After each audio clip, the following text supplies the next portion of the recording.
Hello everyone, welcome back to study with Namrata Pandey. ये आपके class 9th का ज्योग्राफी है, बिहार बोर्ड का अध्याय 5 प्राकृतिक वनस्पति एवं वन्य प्राणी। ये क्लास मैंने आज मंगलवार को बनाया है, लेकिन पता नहीं आप लोगों तक कब तक ये पहुँचेगा, क्योंकि बार बार मैं प्रयास करती हूँ और कुछ टेक्निकल इशू है, कुछ नेटवर्क प्रॉब्लम है, बारिश वगैरह बहुत हो रही है लगातार। आंधी तूफान के कारण कई जगह तार भी टूट गए हैं, तो कनेक्शन जो है बिल्कुल ख़त्म सा हो गया है। तो इसीलिए मुश्किल हो जा रहा है आप लोगों को क्लास हर दिन मिलने में, अपलोड होने में भी बहुत मुश्किल होता है। देखते हैं आप लोगों को कब तक मिलता है। और ये जो आपका है प्राकृतिक वनस्पति एवं वन्य प्राणी, आपके क्लास, आपके नोट्स लगातार बन रहे हैं, बस आप तक मुश्किल से पहुंच रहे हैं, लेकिन फिर भी आप लोग बने रहिए। जो मिलता है उसको रिपीट करते जाइए, पढ़ते जाइए। बिल्कुल यूजफुल ये सारे क्लास हैं, सारे ऑब्जेक्टिव प्रश्न आप किसी भी एग्ज़ाम की तैयारी कर रहे हैं। तो ये जो आपका है natural vegetation and wild animals, इसका जो है आपने एनसीईआरटी का क्लास 8 का अगर बुक आपने देखा होगा तो उसमें आपने इन सारी चीज़ों को पढ़ा है, लेकिन इसमें कुछ ज़्यादा विस्तृत है, तो इसको समझने का हम लोग प्रयास करेंगे। और सबसे पहला प्रश्न जो आपका है, वनस्पति को जन्म के आधार पर कितने भागों में बांटा गया है। तो वनस्पति आप समझ रहे हैं, वनस्पति कई तरह के होते हैं। मुख्य रूप से आप दो तरह को समझिएगा, एक तो प्राकृतिक वनस्पति होता है और दूसरा मनुष्य द्वारा जो लगाया जाता है वो वनस्पति है। और जन्म के आधार पर अगर वनस्पति पूछा जाए तो जन्म के आधार पर वनस्पति जो है 2 भागों में वनस्पति को बांटा गया है, और ये है देशज और विदेशज। इसका मतलब है जो वनस्पति भारत में ही पैदा हुआ है, जो मान लीजिए लाल गुलाब है आपका, पीला गुलाब है, ब्लू गुलाब है, जो भारत में ही जिस वनस्पति का जन्म हुआ है उसे हम लोग देशज वनस्पति कहेंगे। और जिस वनस्पति को बाहर से किसी दूसरे देश से लाकर लगाया जाता है उसे हम लोग विदेशज वनस्पति कहेंगे। मान लीजिए कोई गुलाब का ही हम लोग उदाहरण लेते हैं, बोलते हैं ये ऑस्ट्रेलियाई गुलाब है, यानी कि ऑस्ट्रेलिया से उसको लाया गया है, इसीलिए वो वनस्पति जो है विदेशज है। और ऑस्ट्रेलिया में जिस प्रकार से वो गुलाब खिल रहे हैं उस तरह से आपका वो गुलाब भारत में नहीं खिलेगा, क्योंकि ऑस्ट्रेलिया की जलवायु एक दूसरे तरह का है और भारत की जलवायु दूसरे तरीके का है। क्योंकि आपको ये पता है कि जो विषुवत वृत्त है, यहाँ से आप समझते हैं, इसी को आप समझिएगा इस पूरे क्लास में, बिल्कुल महत्वपूर्ण है। ये जो आपका बीचों बीच विषुवत वृत्त है पृथ्वी को आधे दूर से काटता है, और ऊपर जब 8 डिग्री जब आप जाते हैं तो यहाँ से आपके भारत का विस्तार शुरू होता है, और जब आप 36 डिग्री तक पहुँच जाते हैं तो यहाँ पर भारत का विस्तार ख़त्म हो जाता है, और यहाँ पर आपका ऑस्ट्रेलिया है। तो आप समझ सकते हैं यहाँ की जलवायु में क्या फ़र्क होगा और भारत की जलवायु में क्या फ़र्क होगा। भारत का जो भी विस्तार है 8 डिग्री से 36 डिग्री, यानी कि ये उत्तर और दक्षिण में भी लगभग 30 डिग्री का फ़र्क है, और 28 से 30 डिग्री का फ़र्क है, और पश्चिम से पूरब में भी लगभग 28 से 30 डिग्री, 62.5 डिग्री से 97 डिग्री है, तो लगभग इतना ही फ़र्क है। और इसके बावजूद भी ये 30 डिग्री के फ़र्क के बावजूद भी अगर नीचे में आपका तमिलनाडु है और यहाँ पर आपका राजस्थान है, तो इस दोनों की जलवायु में फ़र्क है, जो कि आप लगातार पढ़ते आ रहे हैं। इसलिए इसको अगर आप लोगों ने शुरू से सारे क्लास को देखा है तो ये समझना आपके लिए बिल्कुल आसान हो जाएगा, और इसमें कुछ भी आपको रटना नहीं है, सब कुछ आपको याद हो जाएगा अगर आपने मेरे द्वारा बोर्ड पर लिए गए क्लास को देखा होगा। तो दोनों जगह की जलवायु जो होता है वो कई चीज़ों पर निर्भर करता है। जलवायु के कई भौगोलिक कारण हैं, जैसे कि आपका भूभाग जो है उसका स्वरूप किस प्रकार का है, यानी कि वो पठारी भाग है, पहाड़ी भाग है, मैदानी भाग है, यानी कि जलवायु को आप समझ रहे हैं। मिट्टी, अलग अलग जगह की मिट्टी अलग अलग तरीके की होती है। मान लीजिए असम का आप एक उदाहरण लीजिए, असम जिस तरह से आपका समुद्र के किनारे में है तो वहाँ की हमेशा मिट्टी गीली होती है, दलदल सा होता है, तो वहाँ एक अलग प्रकार की वनस्पति का जन्म होगा। लेकिन राजस्थान जब आप यहाँ पर आ जाते हैं, जो कि मरुस्थल भाग कहलाता है, तो वहाँ पर बलुआही मिट्टी होता है, और क्योंकि बलुआही मिट्टी यानी कि वहाँ पानी की बिल्कुल कमी होती है, मरुस्थल है, तो वहाँ पर कांटेदार झाड़ियाँ ही मिलती है। और फिर आप पथरीली मिट्टी देखेंगे तो वहाँ एक अलग तरीके का वन पाया जाता है। तो ये है मिट्टी हुआ, भूभाग का स्वरूप हुआ कि भूभाग यानी पृथ्वी का जो भाग है वो पहाड़ी क्षेत्र है, पठारी क्षेत्र है या मैदानी क्षेत्र है, इसको समझना होता है। अब थोड़ा सा हम यहाँ पर समझेंगे, आप लोग ये पूरा डिटेल में अगर पढ़े हैं तो इस चीज़ को आप लोगों ने समझा है कि पठारी भाग क्या है, मैदानी भाग क्या है और पहाड़ी भाग क्या है। तो पहाड़ जो है वो धरातल से ऊंचा तो होता है, लेकिन वो काफ़ी ऊपर उबड़ खाबड़ होता है। आपने ये देखा है, पहाड़ और पर्वत को हमने बताया है कि 600 मीटर के से जैसे ऊपर होता है तो वो पर्वत का रूप हो जाता है, जिस तरह आपने भी इस चीज़ को पढ़ा है। और पठारी भाग आप समझ रहे हैं, पठार यानी कि पहाड़ धरातल से ऊंचा होता है, दुर्गम भी होता है और उबड़ खाबड़ भी होता है, इसलिए वहाँ पर अलग अलग वनस्पतियाँ पाई जाती है। लेकिन पठार जो है वो पहाड़ से थोड़ा कम होता है, लेकिन उसका जो धरातल है वो भी समतल नहीं होता है, जबकि मैदानी भाग जो है वो बिल्कुल समतल होता है और मैदानी भाग में अलग तरह के वनस्पति पाए जाते हैं। कई तरह के प्रश्न इससे निकलेंगे कि मनुष्य जो है बसने के लिए, अपने बसाव के लिए किस भागों का अधिक चयन करता है, तो वो आपका हो जाएगा मैदानी भाग, क्योंकि वो मैदानी भाग जो है वो धरातल पर समतल होता है, इसीलिए मानव जो है वो अपने बसाव के लिए उस जगह को चुनते हैं, क्योंकि मैदानी भाग सबसे सुगम जगह है और वहाँ पर लोग कृषि कार्य भी करते हैं। और जो बस्तियाँ धीरे धीरे बसनी शुरू हो जाती है तो वहाँ से वनस्पति को काटकर साफ कर दिया जाता है। इसीलिए आपको ये भी प्रश्न पूछा जा सकता है कि किस भागों में, निम्नलिखित में से किस भागों में प्राकृतिक वनस्पति का सर्वथा अभाव पाया जाता है। नीचे आपका पहाड़ी दे देगा, पठारी दे देगा और मैदानी दे देगा। अब यहाँ पर कंफ्यूज होने वाली बात यह है कि पहाड़ी भागों में वनस्पति का अभाव होता है, क्योंकि ये आप जानते हैं कि जितना आप ऊपर जाएंगे, ऊपर आप ऊंचाई के साथ ऊपर बढ़ते जाएंगे और तापमान वहाँ का घटता जाएगा, और जहाँ तापमान घटते जाएगा वहाँ के जो पेड़ पौधे होते हैं उसके किस्म जो है, उसके जो प्रकार हैं वो बदलते जाते हैं, क्योंकि तापमान जैसे ही कम होता है तो वहाँ पर पौधे उग नहीं पाते हैं। तो एक बिल्कुल कन्फ्यूज करने वाला ये प्रश्न होगा अगर आपसे पूछा जाए कि किस भागों में प्राकृतिक वनस्पति का सर्वदा अभाव पाया जाता है और निम्नलिखित में से दे दिया जाएगा, तो कई लोग उसको पहाड़ी भाग या हिमालय पर्वत का भाग इस तरह से टिक करके आएगा, लेकिन सही आंसर ये होगा कि मैदानी भाग, क्योंकि आपको यहाँ ये समझना है कि कह रहा है प्राकृतिक वनस्पति। अब प्राकृतिक वनस्पति क्या है, तो पेड़ पौधे जो पूरी तरह से अपने प्राकृतिक वातावरण के अनुकूल उगते हैं और वो बढ़ते हैं, उसमें किसी प्रकार के मानव की कोई सहायता नहीं है। कुछ घास को आप देखिएगा तो उसमें किसी प्रकार मानव उसमें ना, मनुष्य जो है ना उसमें खाद देता है, ना पानी डालता है, ना उसको धूप दिखाने की आवश्यकता होती है, लेकिन वो अपने समय के साथ उगते रहता है, बढ़ते रहता है, उसमें किसी भी प्रकार से मनुष्य का कोई हाथ नहीं रहता है। ये है प्राकृतिक वनस्पति, और इस प्रकार के वनस्पति का अभाव मैदानी भाग में होता है।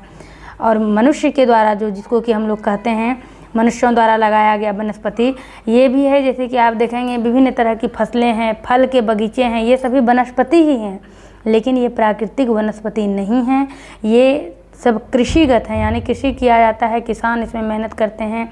फलों के बगीचे ये सभी मनुष्य द्वारा लगाए जाते हैं, इसलिए ये प्राकृतिक वनस्पति नहीं है। तो मैदानी भागों में प्राकृतिक वनस्पति का अभाव होता है, लेकिन मनुष्य द्वारा किए गए कृषि वहाँ पर अधिकतर पाए जाते हैं, क्योंकि वहाँ पर मनुष्य का बसाव होता है मैदानी भाग में। तो इन सब चीज़ों को हमने समझा, अब हम आगे बढ़ेंगे। तो अगला प्रश्न है मेरा, देशज और विदेशज वनस्पति किसे कहते हैं। तो ये जो वनस्पति है बिल्कुल एक लाइन में आप समझ जाएंगे, इसीलिए मैंने दो प्रश्नों को एक लाइन में ही क्लियर कर दिया है। और ये है आपका स्थानीय वनस्पति देशज कहलाता है और बाहर से आई वनस्पति विदेशज कहलाती है। अगला प्रश्न है, हमारे देश में कितनी प्रजातियों के पौधे पाए जाते हैं। तो हमारे देश में 47,000 विभिन्न प्रजातियों के पौधे पाए जाते हैं। अगला प्रश्न है आपका, जैव विविधता के मामले में भारत, विश्व तथा एशिया, ये दोनों आपको याद रखना होगा। जैव विविधता के मामले में तो विश्व में भारत 10वें स्थान पर है, जबकि एशिया में भारत एशिया के दक्षिणी भाग में है। तो जैव विविधता के बारे में भारत एशिया में 4थे स्थान पर है, जबकि विश्व में 10वें स्थान पर है।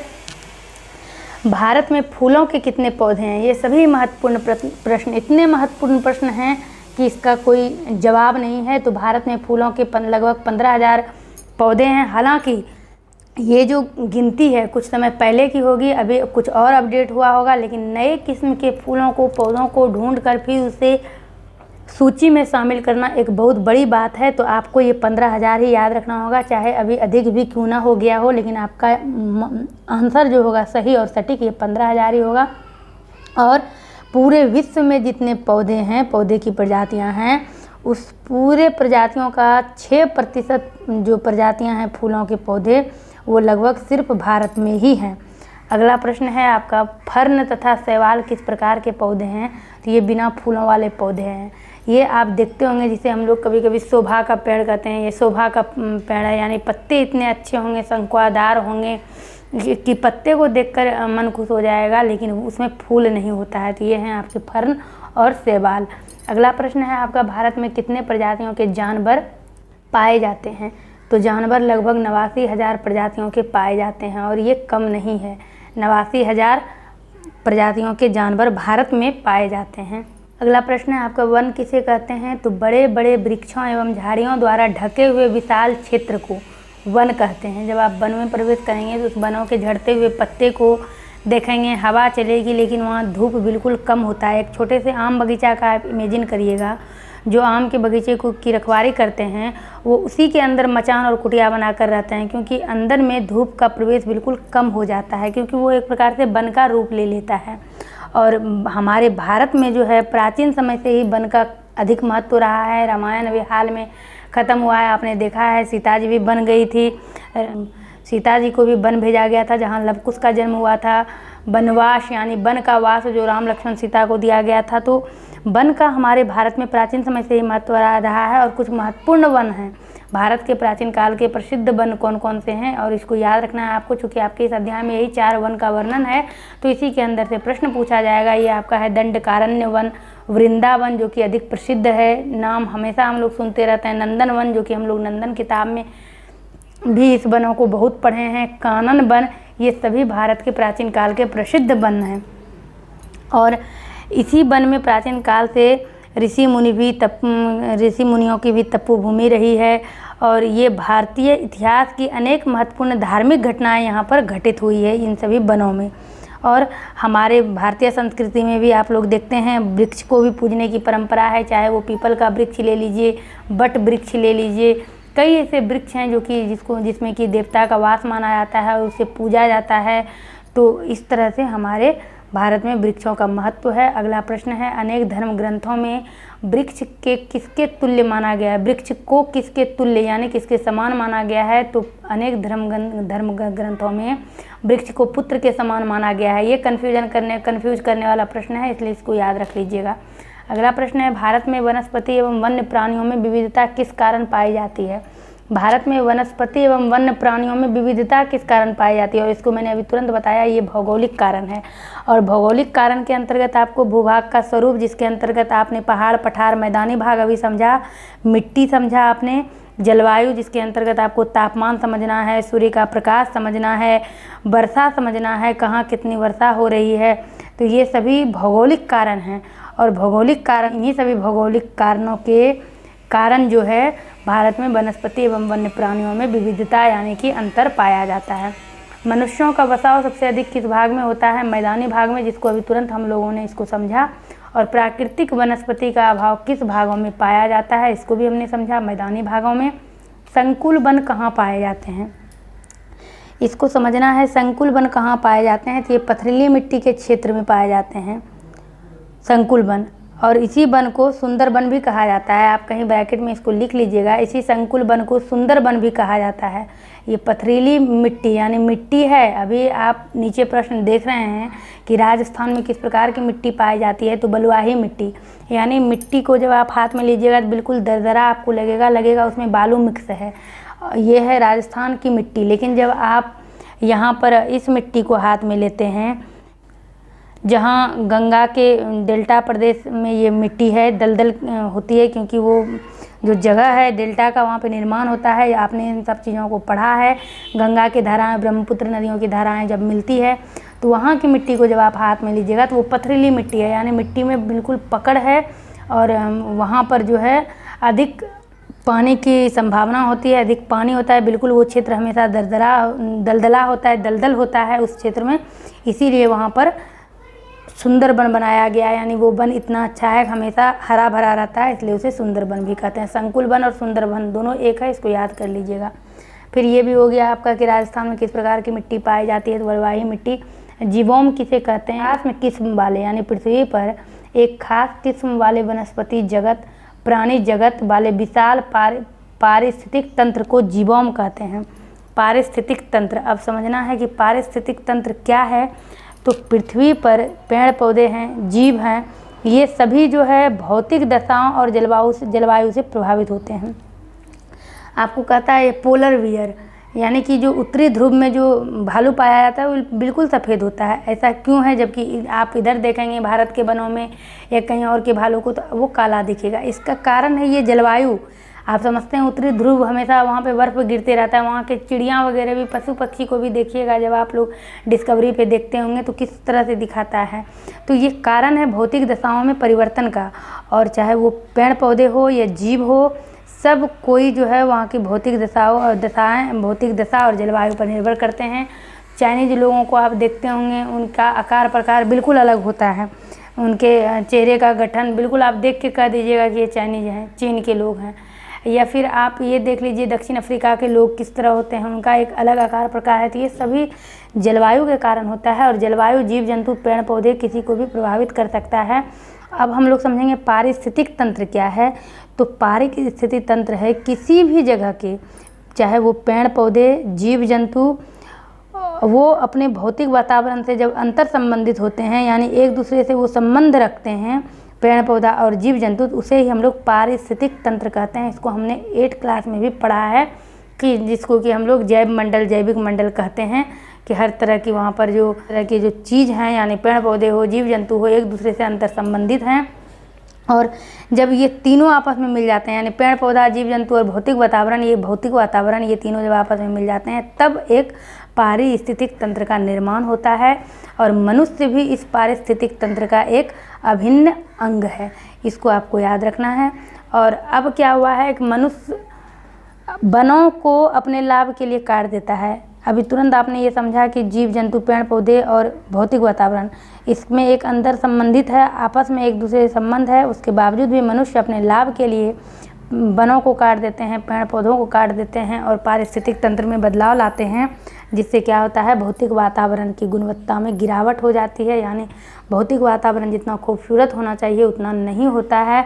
और इसके कारण अब क्या हो रहा है, धीरे धीरे पेड़ पौधे, जड़ी बूटियों एवं जीव जंतुओं की कई प्रजातियां लुप्त के कगार पर पहुंच गई हैं। कई प्रकार के पेड़ पौधे और प्राणियों के लुप्त होने से अब मानव जीवन भी खतरे में आ गया है।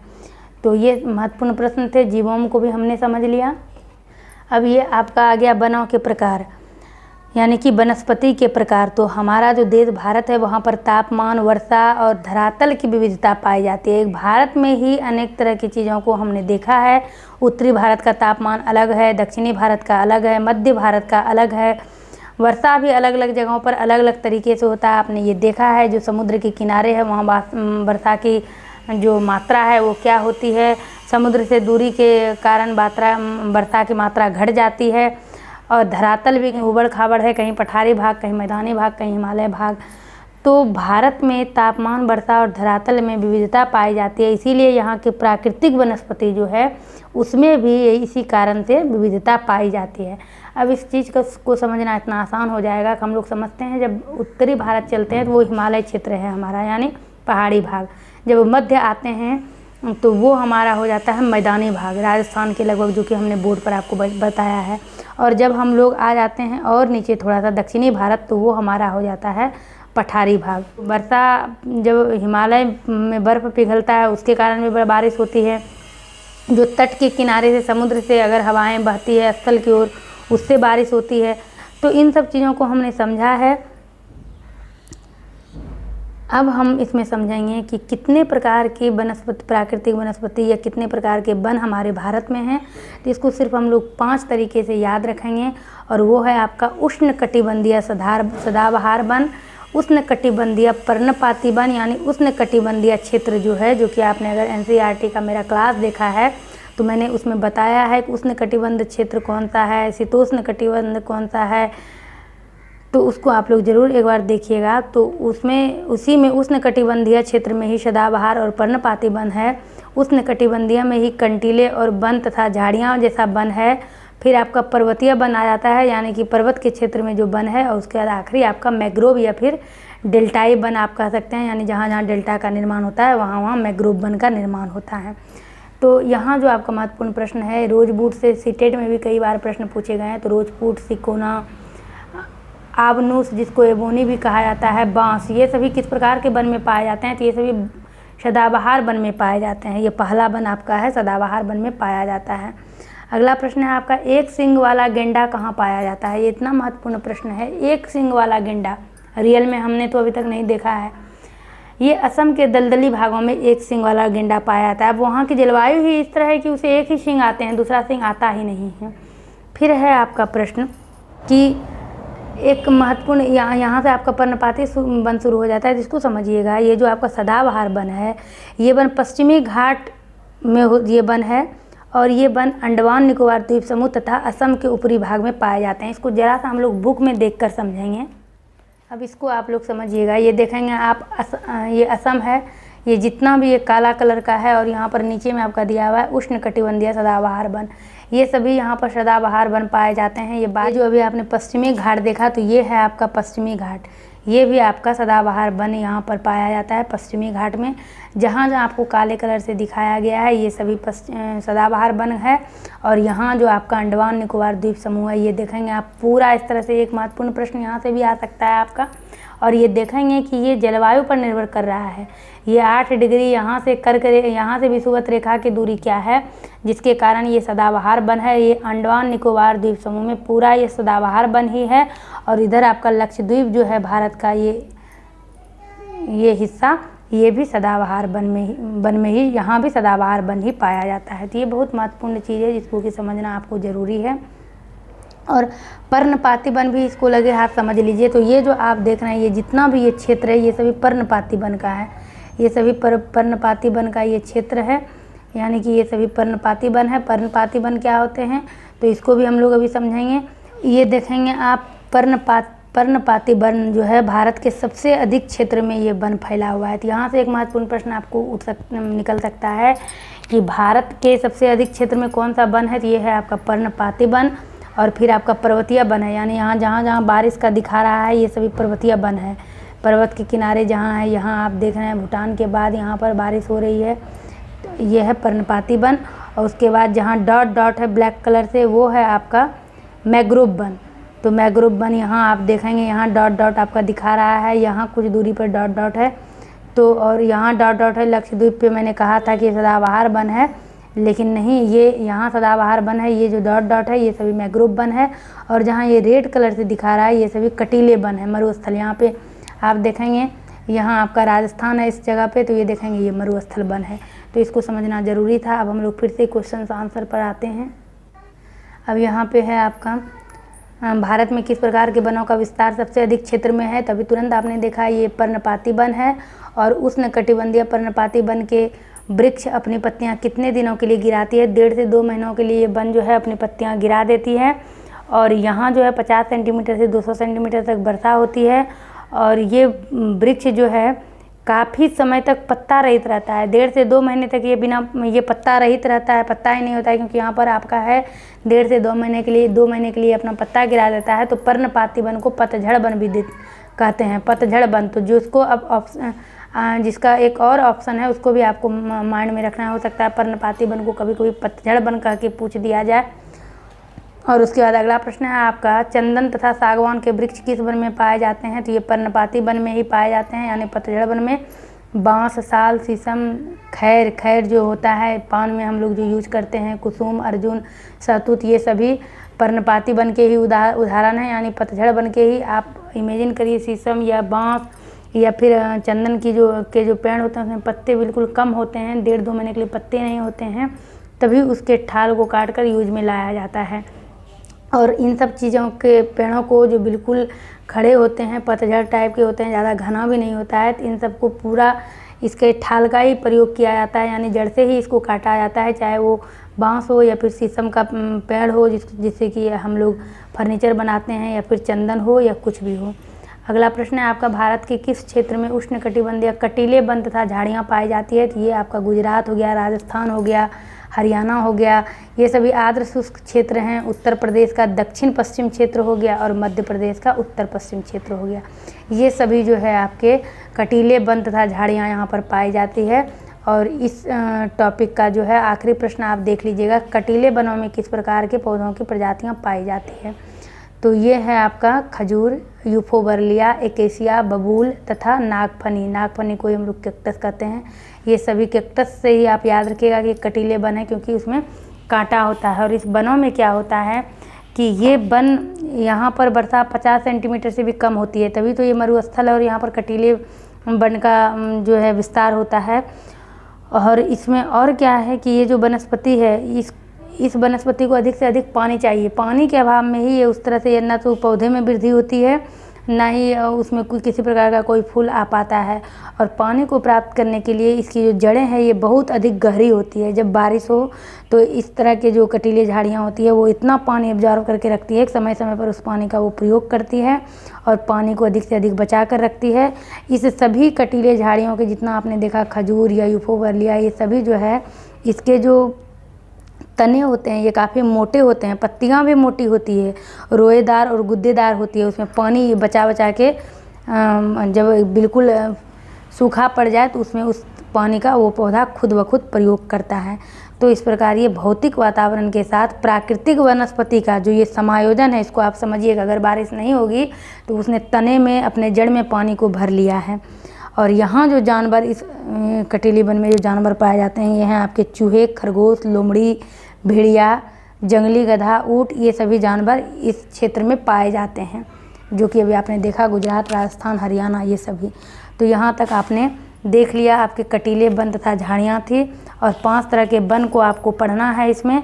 अगला जो है आपका पर्वतीय वन और मैंग्रोव वन है, और उसके बाद आपका ये एक्सरसाइज कंप्लीट हो जाएगा। तो आप बाकी चीज़ को लेकर हम आपके अगले क्लास में आएंगे, क्योंकि बहुत मुश्किल हो रहा है क्लास को अपलोड करने में।